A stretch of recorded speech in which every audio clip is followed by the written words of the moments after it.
This is honestly the easiest thing I've ever had to do on a car, and it saved me $210.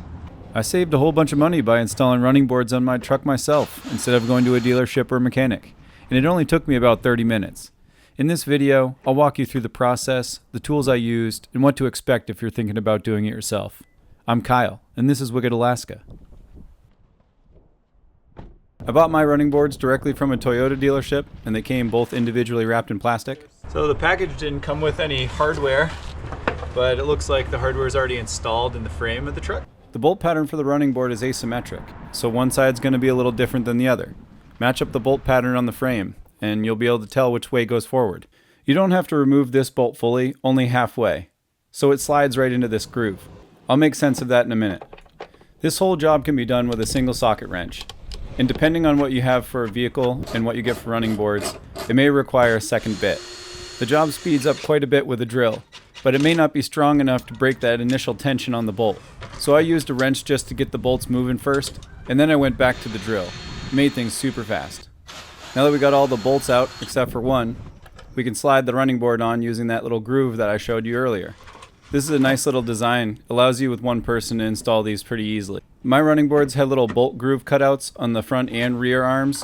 It doesn't matter which one you use, you just got to use one of them. I ended up using the rear side. In the opposite side from where you hung it, you're going to install one bolt, and your running board's going to look like it's half installed. From here, you're going to install the rest of the bolts that you just took out, and you're going to make sure that all of them are tight. This is a pretty simple task, but you might run into an issue. There's an easy solution. If you find yourself where one of the bolts doesn't line up perfectly with the tapped holes in the frame, there are two bolts and nuts on the bottom of the running boards, and you can loosen those up and slide them to adjust for the difference in the holes, and then everything should line up pretty nicely.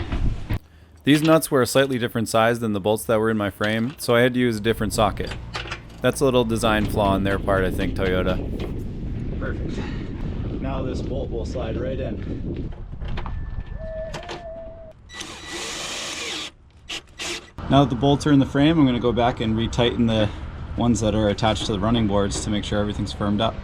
If you have a torque wrench, it's a great time to use it. I use 10 foot-pounds. That's what the spec said for these.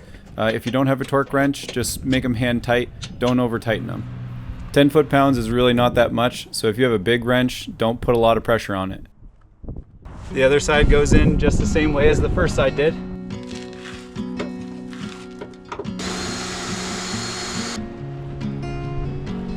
So you're going to use the bolt that's halfway screwed in and slide the head of it through the hole, and then that'll help hold it up while you get the other side.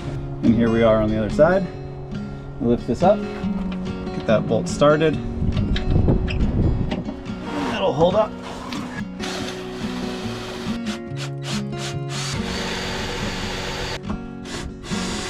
I'm going to have to adjust the arm on the frontmost post, because it's just a little bit off and the bolts aren't lining up perfectly with the hole, but we know exactly how to fix that.